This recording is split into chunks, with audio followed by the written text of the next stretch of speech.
আজ আমরা এসেছিলাম গড়বেতার গনগনিতে। পশ্চিমবঙ্গের পশ্চিম মেদিনীপুর জেলায় অবস্থিত শিলাবতী নদীর তীরে এই গনগনি বিখ্যাত বাংলার গ্র্যান্ড ক্যানিয়ন নামে।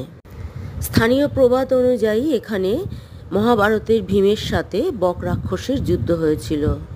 সেই যুদ্ধের দরুন তৈরি হয়েছিল এই বিখ্যাত গিরিখাতগুলি। লাল মাটির উপরে সূর্যের যখন আলো পড়ে তখন আগুনের মতন গনগন করে ওঠে বলে এই এলাকাটাকে গনগনি বলে বলা হয়। শিলাবতী নদীর তীরে অবস্থিত অপূর্ব সুন্দর এই গনগনি আশা করি আপনাদেরকে নিরাশ করবে না। আমার তো ভীষণ ভালো লেগেছিল।